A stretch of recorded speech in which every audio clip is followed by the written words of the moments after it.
Hello everyone, my name is Kumkum Gautam. आज हम microtubule का पार्ट फर्स्ट करने वाले हैं। तो बेसिकली करना क्या है, साइटोस्केलेटन का पार्ट फर्स्ट है जिसमें मैं पहले आपको माइक्रोट्यूब्यूल करा रही हूँ। ठीक है, माइक्रोट्यूब्यूल करा रही हूँ, देन आपको इंटरमीडिएट फिलामेंट कराऊंगी एंड देन माइक्रोफिलामेंट कराऊंगी। ठीक है, आपको साइटोस्केलेटन वाला जो पार्ट है वो भी कंप्लीट हो जाएगा। अब इसके बाद क्या करने वाली हूँ मैं, इनके अलग अलग जो क्वेश्चंस हैं, अलग अलग जो क्वेश्चंस पूछे जाते हैं वो अलग अलग वीडियोस में डालूंगी। और उन जैसे अगर उस पे पीजीटी की क्वेश्चंस हैं, ठीक है, जीआईसी के क्वेश्चन उसमें हैं, तो मैं सामने उसके क्वेश्चन से लिख दूंगी कि ये किस पर्टिकुलर पार्ट में आया हुआ है, कि पीजीटी में आया हुआ है, जीआईसी में आया हुआ है, तुम्हारे सीएसआईआर यूजीसी नेट में आया हुआ है, किस में ये क्वेश्चन आया हुआ है। तो इससे क्या होगा कि आपको पता चल जाएगा कि कितना लेवल आता है। ठीक है, कितना लेवल आता है। और जीआईसी और पीजीटी वाले जो मास्टर्स के बच्चे हैं, आई थिंक उन लोगों के लिए इतना ज़्यादा डीप में ज़रूरत नहीं होगी जितना सीएसआई के लिए डीप में रिक्वायर होता है। तो आपको वीडियोस के थ्रू जो मैं क्वेश्चंस बनाऊंगी उसके थ्रू आपको प्रॉपर्ली आइडिया लग जाएगा कि आपको किस लेवल का पढ़ना है। ठीक है, तो इन जो भी तुम्हारे अभी तक मैंने जो भी चीजें करा दी हैं उसके बेसिस पे जो क्वेश्चन मुझे मिलेंगे पीजीटी, जीआईसी, सीएसआईआर, तो कोशिश करूंगी या फिर तो अलग अलग से वीडियो बना दूं, जैसे लेक्चर वालों की अलग से वीडियो बना दूं और सीएसआई वालों की अलग से वीडियो बना दूं। तो आई थिंक ये ज्यादा बेटर रहेगा। तो आप कमेंट बॉक्स में बता भी सकते हैं कैसे इस चीज को सॉल्व कर सकते हैं। फिलहाल स्टार्ट करते हैं। ओके देखो, साइटोस्केलेटन, ऑब्वियसली साइटो मतलब तुम्हारा जो साइटोप्लाज्म है उसमें स्केलेटन बेसिकली क्या हो गया, जैसे ये तुम्हारा कोई भी ऑर्गन है, ठीक है, ये ऑर्गन है और इसको कहाँ पे तुम्हारे इस पर्टिकुलर पार्ट में तुम्हारी बॉडी के रहना है। अब अगर नॉर्मली कोई भी यहाँ पे इसको सपोर्ट करने वाला नहीं होगा, इसको यहाँ पे कोई सपोर्ट करने वाला नहीं होगा, तो ये तो खाली फ्लोट करता रहेगा, अपनी जगह पे तो टिकेगा ही नहीं। तो इस चीज को एक पर्टिकुलर जगह पे रखने के लिए और बहुत सारे जो बॉडीली मूवमेंट होते हैं उनमें पार्टिसिपेशन करने के लिए, उस पर्टिकुलर ऑर्गन को उस जगह पे रखने के लिए, सॉफ्ट टिश्यूज को सपोर्ट करने के लिए कुछ हार्डन्ड एलिमेंट्स होते हैं जिसे हम साइटोस्केलेटन बोलते हैं, जो साइटोप्लाज्म के स्केलेटन की तरह काम करेंगे, चीजों को अपनी जगह पे रखने की कोशिश करेंगे, एलिमेंट्स को हार्डन बनाएंगे। बहुत सारे जो बॉडीली मूवमेंट होते हैं, जैसे तुम्हारा माइक्रोट्यूब्यूल जो है, तुम्हारा अगर स्पिंडल फाइबर का मूवमेंट देखने को मिलता है, तुम्हारा खुद का मूवमेंट देखने को मिलता है, तो साइटोस्केलेटन का बहुत इंपॉर्टेंट उसमें रोल देखने को मिलेगा। ओके, नाउ 3 टाइप के साइटोस्केलेटन होते हैं, माइक्रोट्यूब्यूल होगा, ठीक है, और ये है माइक्रोफिलामेंट बेटा, ये है माइक्रोफिलामेंट। तो क्या हो गया, एक माइक्रोट्यूब्यूल हो गया है, सेकंड माइक्रोफिलामेंट हो गया है, थर्ड होता है इंटरमीडिएट फिलामेंट। नाउ जो माइक्रोट्यूब्यूल होता है ये काफी बड़ा साइज में होता है, और इंटरमीडिएट फिलामेंट का मतलब ही इंटरमीडिएट हो गया है, दोनों के बीच में आएगा। तो माइक्रोट्यूब्यूल आएगा पहले, फिर इंटरमीडिएट फिलामेंट आएगा, देन माइक्रोफिलामेंट आएगा। माइक्रोफिलामेंट आएगा जो सबसे छोटा होगा, सबसे छोटा होगा माइक्रोफिलामेंट ना। ये तीनों के तीनों मिलते हैं, एक इंटरेक्टिव और एक डायनेमिक नेटवर्क का फॉर्मेशन करते हैं, जहाँ पे अगर कोई भी चीजों का ट्रांसपोर्टेशन करना है, जैसे अगर तुम देखोगे अब अर्थ पे यहाँ पे बहुत सारी रोड्स बनी हुई हैं, बसेस चल रही हैं, तो इसको गवर्नमेंट चला रही है, एक स्ट्रक्चर जो है मेंटेन किया हुआ है, वैसे ही ये लोग काम करते हैं। किसी ऑर्गन का यहाँ पे मूवमेंट कराना है, इंटरेक्टिव सेशन कराने हैं, सपोर्ट करना है, प्रोटेक्शन प्रोवाइड करनी है, तो उसमें इसका रोल जो है देखने को मिलता है। ओके, आज जो पढ़ेंगे हम माइक्रोट्यूब्यूल पढ़ेंगे। देखो, माइक्रोट्यूब्यूल क्या होता है, एक हॉलो ट्यूबुलर स्ट्रक्चर होता है, ठीक है, हॉलो ट्यूबुलर स्ट्रक्चर होगा अगर देखा जाए, ऐसा कुछ हॉलो ट्यूबुलर स्ट्रक्चर जो है देखने को यहाँ पे मिलता है। ओके, उसका जो डायमीटर होता है, आउटर डायमीटर होता है 25 नैनोमीटर का जो होता है डायमीटर होता है। ये इंपॉर्टेंट है क्योंकि माइक्रोट्यूब्यूल, इसी से तुम्हें पता चलेगा कि अच्छा हम माइक्रोट्यूब्यूल की बात कर रहे हैं, तो इसका ये डायमेंशन तो याद रखना है। 25 नैनोमीटर क्या होगा, ये तुम्हारा आउटर डायमीटर उसका होने वाला है, वेरी इंपॉर्टेंट। अगर तुमसे कभी विड्थ पूछी जाए, कभी पूछी नहीं जाती है, वॉल की थिकनेस अगर पूछी जाती है तो अराउंड अराउंड 4 nm होती है उसकी थिकनेस। नॉर्मली ये नहीं पूछी जाती बट स्टिल याद रखना है जो सीएसआई के लिए प्रिपेयर कर रहे हैं। नाउ अभी जो माइक्रोट्यूब्यूल है, ऑब्वियसली ये ऐसे खाली तो नहीं होगा, मतलब इसको बनाने के लिए कुछ तो लगा होगा। अगर तुम किसी घर को बनाते हो तो यू रिक्वायर ब्रिक्स, अगर ब्रिक्स नहीं होंगी तो तुम घर नहीं बना पाओगे। वैसे ही यहाँ पे क्या होता है, बहुत सारी प्रोटीन्स रिक्वायर होते हैं और प्रोटीन का नाम होता है ट्यूबुलिन प्रोटीन। ट्यूबुलिन प्रोटीन बोला जाता है, ये जो है तुम्हारे ग्लोबुलर प्रोटीन होते हैं। कभी-कभी क्वेश्चन पूछा जाता है कि जो ट्यूबुलर प्रोटीन है उनका नेचर कैसा है? तो ग्लोबुलर प्रोटीन होती हैं, वेरी इंपॉर्टेंट ये चीज़ याद रखनी है। अब ये जो ट्यूबुलेंट प्रोटीन होते हैं बेटा, ये 2 पार्ट्स में डिवाइड होंगी, एक होगा अल्फा और एक होगा बीटा। नॉर्मली अल्फा और बीटा में इनका डिवीजन देखने को मिलता है, लेकिन कहीं-कहीं थर्ड टाइप ऑफ ट्यूबुलिन देखने को मिल जाती है, गामा ट्यूबुलिन, जो रेयर है। ठीक है, रेयरेस्ट है, ज़्यादा इसमें मिलने का कोई वो नहीं होता है, लेकिन अल्फा और बीटा जो है नॉर्मली तुम्हारे ट्यूबुलिन का पार्ट जो है देखने को मिलता है। अब गामा ट्यूबुलिन कब रोल देखने को मिलता है? जब हम माइक्रोट्यूब्यूल असेंबली की बात करते हैं, सेंट्रोसोम में जहाँ पे इनिशिएशन स्टार्ट होता है, वहाँ पे गामा ट्यूबुलिन का रोल जो है देखने को मिलता है। तो ये मैं आगे तुम्हें प्रॉपर्ली इसको समझा दूँगी, don't worry. It is arranged in a longitudinal rolls termed protofilaments. अब देखो एक बार मैं तुम्हें दिखाती जाती हूँ तो तुम्हारा चीजें वहां से क्लियर होती जाएंगी। देखो जैसे माना कि ये एक रिंग है, ठीक है, ये एक रिंग है। बाहर जैसे तुमने ईंट का पूरा वो बना दिया है। उसके बाद में जब तुम ये क्या करते हो, ये है तुम्हारे ट्यूबुलेंट प्रोटीन्स। ये है क्या? Turbulent proteins. Now these turbulent proteins मैंने तुम्हें बताया एक अल्फा होती है एक बीटा होती है। तो माना कि ये अल्फा थी और ये बीटा थी, तुम्हारी ये अल्फा थी और ये बीटा थी। अब ये अल्फा बीटा साथ में मिलके क्या बनाते हैं? एक प्रोटोफिलामेंट का फॉर्मेशन करते हैं। तो ये जो होते हैं तुम्हारे 13 प्रोटोफिलामेंट्स। ये जो एक बना मतलब एक जो छल्ला सा बना है, एक रिंग से जो बना है, ये एक प्रोटोफिलामेंट हो गया है, एक प्रोटोफिलामेंट हो गया है। जब ऐसे 13 प्रोटोफिलामेंट का फॉर्मेशन होगा, जब 13 प्रोटोफिलामेंट साथ में आएंगे, जैसे ये साथ में आ गए पूरे के पूरे 13 प्रोटोफिलामेंट, तो क्या बना देंगे? तुम्हारा माइक्रोट्यूब्यूल का फॉर्मेशन जो है देखने को मिलता है। ये बना देता है माइक्रोट्यूब्यूल। तो एक प्रोटोफिलामेंट होगा जिसमें अल्फा और बीटा सब यूनिट्स होंगी और पूरा रिंग का फॉर्मेशन करेंगी। अब ये तेरे साथ में आएंगे तो तुम्हारा माइक्रोट्यूब्यूल का फॉर्मेशन जो है देखने को यहाँ पे मिल जाएगा। यहाँ पे अल्फा ट्यूबुलिन ये वाली हो गई, बीटा ट्यूबुलिन ये वाली हो गई। डायमीटर 25 नैनोमीटर डायमीटर होता है। दिस इज इंपॉर्टेंट, इसको याद रखना है। Okay, now non covalent interaction between the protofilaments. Question क्या इंपॉर्टेंट है कि इसे पूछा जाता है कि जो प्रोटोफिलामेंट्स है, बेसिकली एक रिंग ये वाली हो गई, दूसरी रिंग ये वाली हो गई, इनके बीच में कौन सा इंटरेक्शन जो है देखने को मिलता है? एक नॉन कोवलेंट इंटरेक्शन है, एक वीक इंटरेक्शन है देखने को मिलता है। ज्यादा स्ट्रॉन्ग इंटरेक्शन इसमें देखने को नहीं मिलेगा। सो ये बता चुकी हूँ, microtubules are consist of 13 protofilament aligned side by side in a circular pattern within the wall. Okay, now अब क्या होता है, अगर देखा जाए तो कभी क्वेश्चन अगर आता है, सबके लिए इंपॉर्टेंट है कि साइटोस्केलेटन जो माइक्रोट्यूब्यूल होता है, क्या वो पोलैरिटी शो करता है? क्या पोलैरिटी शो करता है? मतलब क्या उसके पास में एक पॉजिटिव या फिर नेगेटिव एंड होता है? तो यस, उसके पास में होता है। और ये जो पोलैरिटी होती है माइक्रोट्यूब्यूल की, वो रिस्पॉन्सिबल होती है तुम्हारे ग्रोथ करने के लिए। मतलब अगर साइटोस्केलेटन माइक्रोट्यूब्यूल का अगर ग्रोथ कराना है तो ये polarity is very much required. अगर वो नहीं होगी तो ग्रोथ नहीं देखने को मिलेगी। अब कैसे होगा मैं अभी बताती हूँ तुम्हें। Participated in direct mechanical activities. अब अगर पोलैरिटी होती है, जैसे माना कि जैसे ये तुम्हारा कोई भी चीज थी, ठीक है, अब यहाँ से कोई चीज ग्रो कर रही है। अब ये पॉजिटिव साइड हो गया है, नेगेटिव साइड हो गया है। अगर वो ग्रो कर रही है तो पॉजिटिव साइड है, मतलब पॉजिटिव साइड पे वो ग्रो कर रही है और चीजें आगे बढ़ रही है, ग्रोथ दिख रही है। अगर वो अपोजिट साइड में मूव कर रही है तो मतलब उसका डिसअसेंबली हो रहा है। तो यहाँ पे मैकेनिकल एक्टिविटीज जो जो डायरेक्शन को शो करती है उसमें भी हेल्प होगी। क्यों? क्योंकि नेगेटिव और पॉजिटिव है, तो डायरेक्शन में इनका बहुत ज्यादा रोल देखने को मिलता है। तो इसको भी ध्यान में रखना है। अब कैसे होगा, हम अब ये देख लेते हैं पहले एक बार। देखो, एक होता है पॉजिटिव एंड, एक होता है नेगेटिव एंड। एक पॉजिटिव एंड होगा, एक नेगेटिव एंड होगा। इसको बोला जाता है पोलैरिटी, इसको बोला जाता है पोलैरिटी। अब ये पोलैरिटी आती कैसे, जनरेशन ऑफ पोलैरिटी कैसे होता है, वो मैं तुम्हें अभी बताने वाली हूँ, वो मैं अभी तुम्हें समझाने वाली हूँ।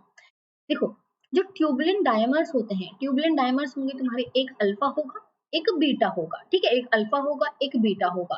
अब जहां पे ये बीटा होता है बेटा, बीटा के पास में एक प्रॉपर्टी होती है कि वो जीटीपी को बाउंड करा सकता है। ठीक है, जैसे माना कि ये बीटा ट्यूबुलेंट था, यहाँ पे जो जीटीपी है बेटा ये बाइंड कर सकता है बीटा ट्यूबुलेंट से।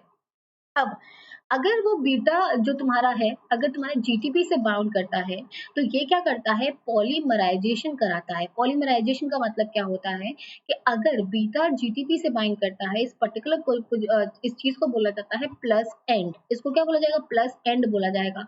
और प्लस एंड का मतलब क्या है कि जो नई नई प्रोटोफिलामेंट्स की जो यूनिट्स हैं या फिर जो नई नई माइक्रोट्यूब्यूलर ट्यूबिन की जो यूनिट्स हैं और डायमर्स हैं, वो यहाँ पे ऐड होते रहेंगे, वो यहाँ पे ऐड होते रहेंगे, क्योंकि पॉजिटिव एंड है। और जीटीपी जो एनर्जी रिक्वायर थी उसके एडिशन के लिए वो यहाँ पे देखने को मिलती है। ठीक है। अगर मैं अल्फा की बात करती हूँ अल्फा की बात करती हूँ, इस पर्टिकुलर कंडीशन में क्या होता है, जब ये जीटीपी का हाइड्रोलिसिस हो जाता है, जीटीपी का हाइड्रोलिसिस, हाइड्रोलिसिस का मतलब क्या हो गया, ये जो जीटीपी है बेटा, जीडीपी में टूट जाता है और पीआई अपना अलग निकल जाता है, मतलब एनर्जी लॉस्ट हो गई है। उस पर्टिकुलर कंडीशन में अल्फा पे नेगेटिव एंड का फॉर्मेशन होता है, नेगेटिव एंड का फॉर्मेशन होगा और यहाँ से जो यूनिट्स जोड़ी गई थी वो सारी की सारी बाहर निकलने लग जाएंगी, टूट के निकलने लग जाएंगी। तो इसको बोला जाता है डीपॉलीमराइजेशन। डीपॉलीमराइजेशन तो मतलब क्या हुआ, जब हम माइक्रोट्यूब्यूल्स की बात करेंगे, पोलैरिटी होगी प्लस और नेगेटिव एंड होगा। अगर प्लस एंड है तो बीटा ट्यूबुलेंस से वो बाइंड करेगा और इस पे क्या होता है, जीटीपी बाउंड रहती है और जिसकी वजह से क्या होता है, पॉलीमराइजेशन जो है देखने को मिलता है, पॉलीमराइजेशन देखने को मिलेगा। अगर मैं नेगेटिव एंड की बात करूंगी तो अल्फा ट्यूबुलिन पे बाइंड करेगा, वो अल्फा ट्यूबुलिन पे बाइंड करेगा, जीटीपी का हाइड्रोलिसिस होगा जीडीपी में और तुम्हारा डीपॉलीमराइजेशन जो है वो देखने को मिलेगा। तो आई होप ये चीज समझ में आ गई होगी, हम थ्योरी पढ़ लेते हैं अब, है ना। Tubulin dimers can depolymerize as well as polymerize, अभी मैंने बताया। Now, GTP bound beta tubulin is hydrolyzed to GDP during or shortly after polymerization. तो GTP जो बाउंड करता है बीटा ट्यूबुलिन से बाइंड करता है और पॉलीमराइजेशन शो होता है, लेकिन जैसे उसका हाइड्रोलाइसिस उसका हो जाता है जीडीपी में, तब तुम्हारा पॉलीमराइजेशन जो होगा बाद में रुक जाएगा, डीपॉलीमराइजेशन वाला प्रोसेस देखने को मिलेगा। तो GTP hydrolysis favours depolymerisation. Okay, तो ये जो डायनामिक बिहेवियर है कि एक जगह से चीजें जुड़ रही हैं, एक जगह से चीजें निकल रही हैं, तो ये जो है डायनामिक बिहेवियर जो है माइक्रोट्यूब्यूल्स में देखने को मिलता है because of the polarity. Okay, now trade milling is a dynamic behaviour. अब देखो ट्रेड मिलिंग क्या होता है, वेरी इंपॉर्टेंट, ये सबके लिए इंपॉर्टेंट है, यहाँ से क्वेश्चन बनता है। ट्रेड मिलिंग क्या होता है, ट्रेड मिलिंग वही प्रोसेस है जो मैंने तुम्हें अभी बताया है। A dynamic behaviour in which tubulin molecule bound to the GDP are continuously lost. क्यों, क्योंकि वहां पे डीपॉलीमराइजेशन हो रहा हो तो वहां से चीजें लॉस्ट हो रही होंगी फ्रॉम द माइनस एंड, जो मैंने तुम्हें अभी बताया, and replaced by the addition of the tubulin molecules bound to the GTP to the plus end of the same microtubule. तो सेम चीजें जो है बार बार जो चलती रहती है उसको ट्रेड मिलिंग बोला जाता है। अब कैसे होगा देखो, ये जो है तुम्हारा कौन सा है, बीटा एंड हो गया, बीटा एंड हो गया ये वाला, और ये कौन सा हो गया, अल्फा एंड हो चुका है। अब बीटा एंड होगा तो पॉजिटिव वाला होगा। अब यहाँ पे क्या होता है, जीटीपी बाउंड रहता है, जीटीपी बाउंड रहता है जिसकी वजह से नई नई जो यूनिट्स है बेटा वो ऐड हो जाती है। यहाँ पे क्या क्या हो रहा है, एडिशन हो रहा है जिसे हम पॉलीमराइजेशन भी बोलते हैं। ओके, जबकि दूसरी साइड पे क्या है, अल्फा एंड पे क्या है, नेगेटिव एंड है। ठीक है, तो जीटीपी कहाँ पे, जीडीपी में हाइड्रोलिसिस हो जाता है और यहाँ से क्या होगा, यहाँ से जो चीजें हैं बेटा निकलती जाएंगी बाहर, जिसे क्या बोला जाता है, डीपॉलीमराइजेशन बोला जाता है। तो ये जो प्रोसेस है साथ में चलती रहती है, साथ में चलती रहती है। तो ये जो प्रोसेस जो चलती रहती है उसको ट्रेड मिलिंग बोला जाता है, ट्रेड मिलिंग बोला जाएगा। जैसे क्या हुआ कि जब तुम कोई भी चीज डाल रहे हो उसका प्रोडक्ट बनता जा रहा है, कंटिन्यूअसली ये चीजें जो है प्रोड्यूस होती जा रही हैं। अगर देखो, अगर कभी ग्राफ पूछा जाता है तो ध्यान में रखना है, जैसे कि अल्फा और बीटा का इंडिविजुअल डायमर्स थे, अल्फा और बीटा साथ में मिली डायमर्स बनाए, फिर कुछ कुछ और यूनिट जुड़ी, 4-5 जुड़ी और ओलिगोमर्स बनाए। ठीक है, ओलिगो मतलब होता है फ्यू, फ्यू जब साथ में आ जाती हैं। उसके बाद प्रोटोफिलामेंट्स बन गए, है ना। उसके बाद तुम्हारा पूरा का पूरा प्रोटोफिलामेंट्स में एक नेगेटिव एंड आ गया, एक पॉजिटिव एंड आ गया। पॉजिटिव एंड वहाँ पे एडिशन करेगा और ये तुम्हारा क्या करेगा, वहां से रिमूवल करेगा।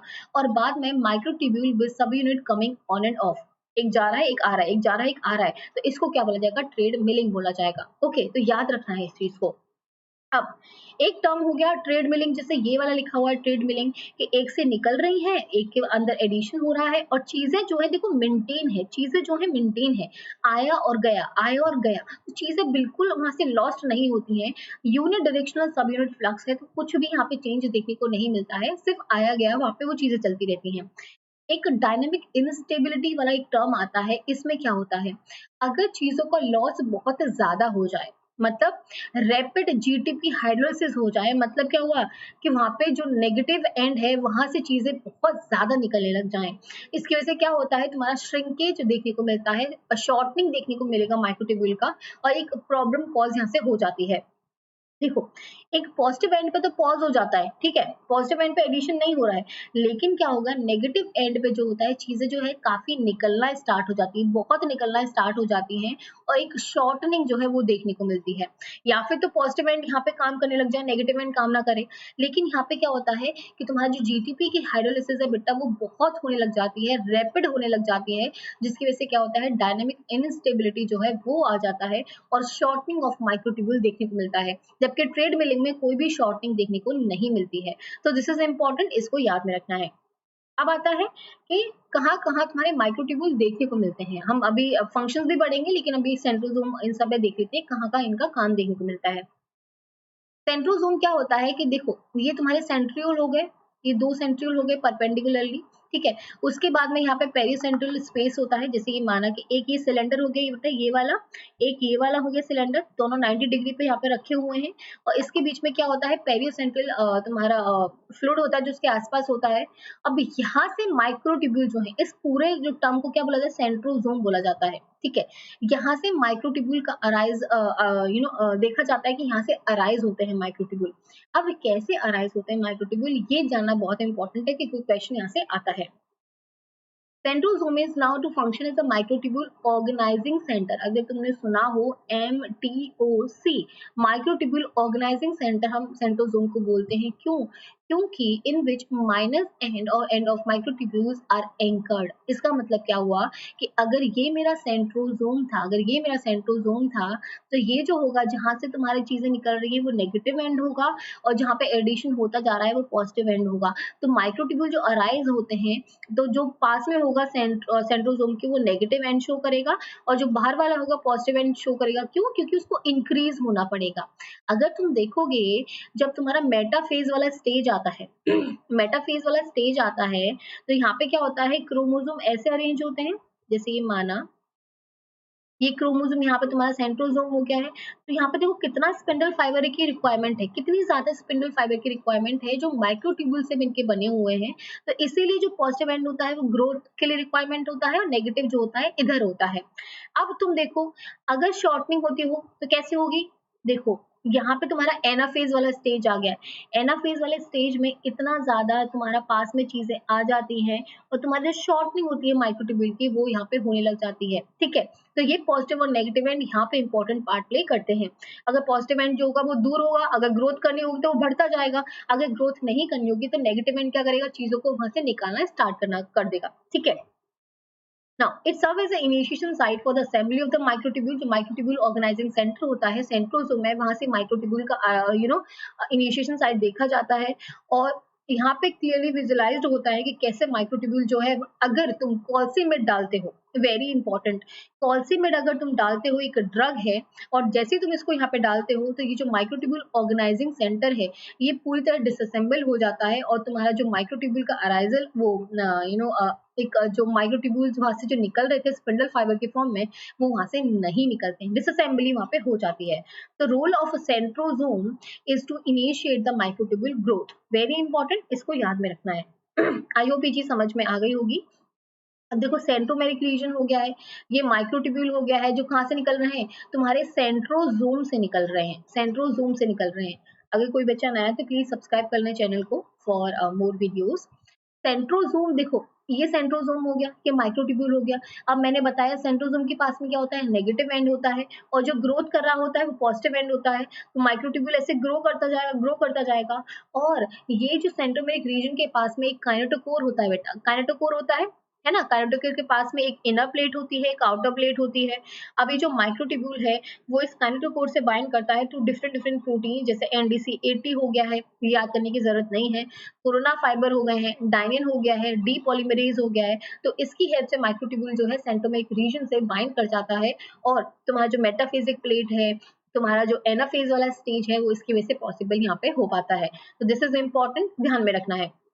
नाउ माइक्रोट्यूब्यूल एसोसिएटेड प्रोटीन जिसे मैप्स बोला जाता है, क्वेश्चन क्या पूछा जाएगा, सिर्फ इतना क्वेश्चन पूछा जाएगा कि क्या जो मैप्स हैं वो तुम्हारे माइक्रोट्यूब्यूल का जो एसोसिएशन प्रोटीन की तरह काम करती हैं। तो यस वो करती हैं, ज्यादा डिटेल में यहाँ से क्वेश्चन नहीं पूछे जाते हैं।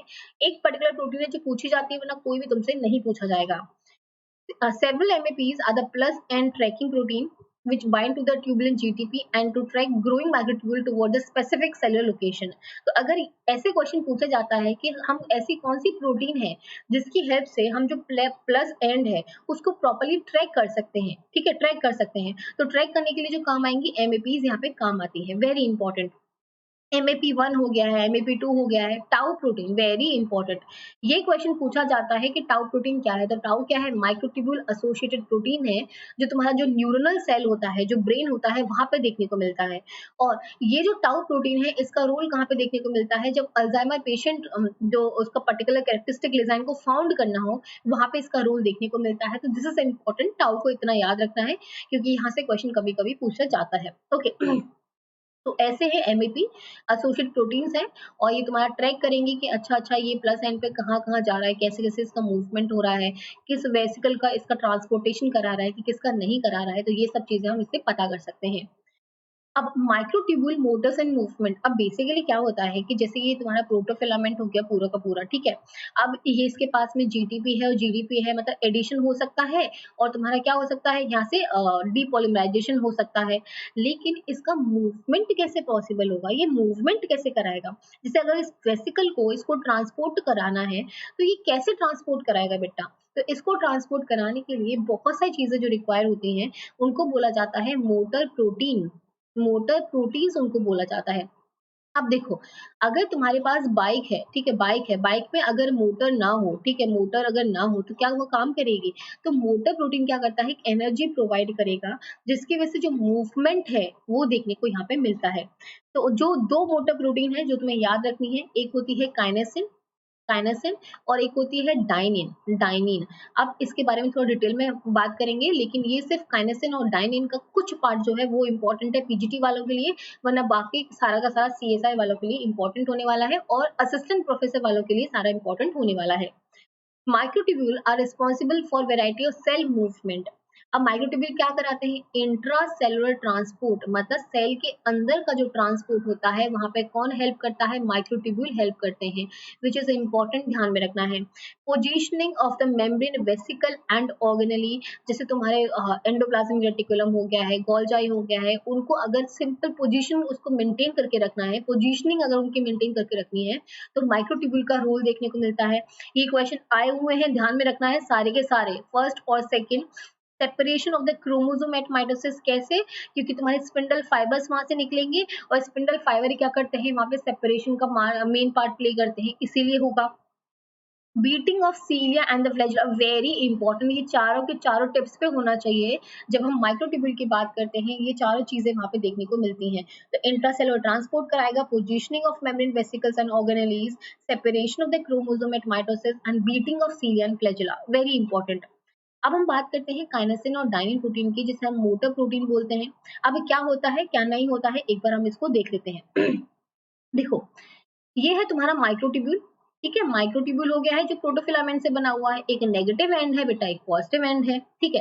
अब ये जो मोटर प्रोटीन क्या करती हैं, ये धक्का लगाती हैं, धक्का लगाती हैं कि अगर उसको पॉजिटिव साइड पे जाना है तो इधर इधर धक्का लगाएंगी, अगर नेगेटिव साइड पे जाना है तो इधर धक्का लगाएंगी। तो मोटर प्रोटीन है, एनर्जी प्रोवाइड करती है, एनर्जी प्रोवाइड करेंगी। ओके, अगर तुम्हें देखा जाए यहाँ पे देखो, जो काइनेसिन है जनरली, ठीक है, मैं क्या लिख रही हूँ, जनरली, ध्यान रखना इस चीज को, ठीक है। जनरली क्या होती है, पॉजिटिव एंड डायरेक्टेड प्रोटीन होती है, पॉजिटिव एंड डायरेक्टेड प्रोटीन होती है। मतलब क्या हुआ कि जो पॉजिटिव एंड होता है उसकी तरफ इसका मूवमेंट देखने को मिलता है, उधर चीजों को मूव कराएगी, ठीक, उधर चीजों को धक्का लगाएगी। जबकि जो डाइनिन प्रोटीन होती है वो कैसी होती है, नेगेटिव एंड डायरेक्टेड प्रोटीन होती है, नेगेटिव एंड डायरेक्टेड प्रोटीन होती है। देखो ये इधर धक्का लगाएगी नेगेटिव की साइड में। अब ऐसा नहीं है कि ये बस इतना ही, मतलब अगर जनरली क्वेश्चन पूछा जाता है तो काइनेसिन का पूछा जाएगा तो पॉजिटिव एंड बोलना है, अगर डाइन का पूछा जाएगा तो नेगेटिव एंड बोलना है। अगर कभी क्वेश्चन में आता है कि all kinesin are positively end directed protein, नहीं बेटा, ये चीज गलत हो जाएगी, ये चीज गलत हो जाएगी। जनरली और मोस्ट ऑफ द काइनेसिन, क्वेश्चन का सही होगा, मोस्ट ऑफ द काइनेसिन अगर होगा तब वो सही होगा, ऑल के लिए वो पक्का से गलत होने वाला है, क्योंकि बहुत सारी काइनेसिन ऐसे भी हैं जो नेगेटिव डायरेक्टेड प्रोटीन भी की तरह काम करती हैं। ओके, अभी हम डिस्कस करेंगे उसके बारे में।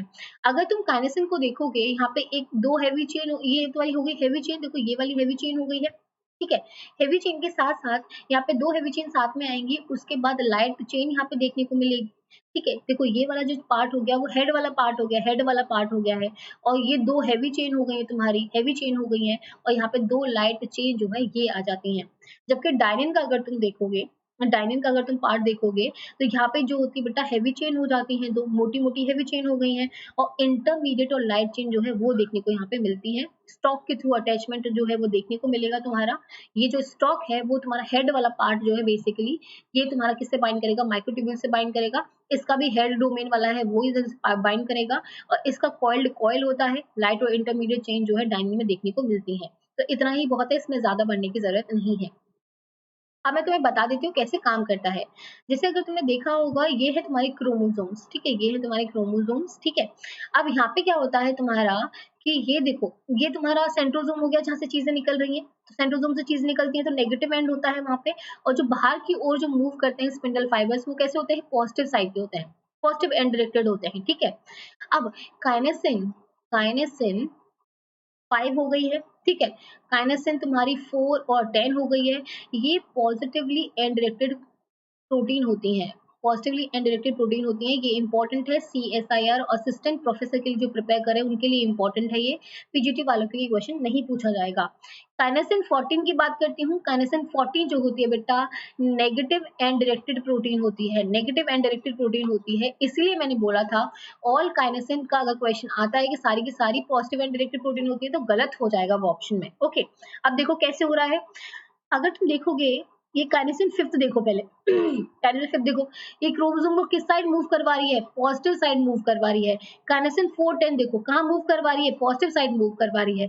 काइनेसिन 14 देखो कहाँ मूव करवा रही है बेटा, नेगेटिव साइड मूव करवा रही है। और डायनिन का भी क्या रोल होता है कि वो भी नेगेटिव एंड की ओर मूवमेंट जो है वो कराती है, जिसकी वजह से क्रोमोसोम प्रॉपर्ली यहाँ पे खिंचते रहते हैं, और एक अलाइनमेंट जो है उनमें देखने को मिलता है। ओके, आई होप ये चीज समझ में आ गई होगी। अब आते हैं ड्रग्स पे, ये इंपॉर्टेंट है सबके लिए। चाहे हम कॉल्चिसिन की बात करें, कॉल्सिमिड की बात करें, दोनों याद रखने हैं। कॉल्चिसिन हो गया है, कॉल्सिमिड हो गया है, दोनों के दोनों ट्यूबलिन से बाइंड करते हैं और इनिबिट करते हैं माइक्रोट्यूब्यूल के पॉलीमराइजेशन को। और कॉल्सिमिड को हमने कहाँ यूज किया था, सेंट्रोसोम का पता करने के लिए कि माइक्रोट्यूब्यूल ऑर्गेनाइजिंग सेंटर है या नहीं है, वहां पे भी कॉल्सिमिड का हमने यूज किया था। तो ये पॉलीमराइजेशन को क्या कर देता है, इनिबिट कर देता है। वेरी इंपॉर्टेंट, ध्यान में रखना है। दूसरा आता है विनक्रिस्टिन एंड विनब्लास्टिन। ये कैंसर थेरेपी में यूज होते हैं, क्यों, क्योंकि जो रैपिडली डिवाइडिंग सेल होती हैं, क्योंकि पॉजिटिव एंड अगर बहुत ज्यादा ग्रो कर रहा है, मतलब नई नई चीजों को ऐड करता जा रहा है, तो ऑब्वियसली बहुत ज्यादा सेल्स का फॉर्मेशन होने लग जाएगा। तो ये जो रैपिडली डिवाइडिंग सेल्स होती हैं, कैंसरस जो सेल्स होती हैं, वहाँ पे इनिबिशन का काम करेगा और चीजों को बढ़ने से वहाँ पे रोकता है।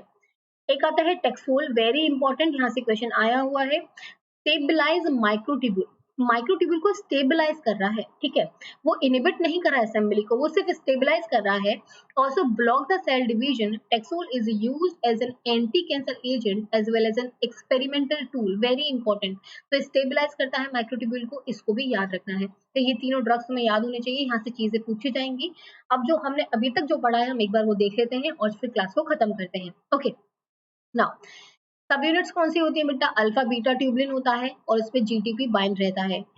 प्रेफरेंशियल साइट ऑफ इनकॉर्पोरेशन, जहाँ पे तुम्हारा चीजें ऐड होंगी, वो कौन सा होगा, पॉजिटिव एंड होगा, वो किस पे होता है, बीटा ट्यूबलिन पे होता है।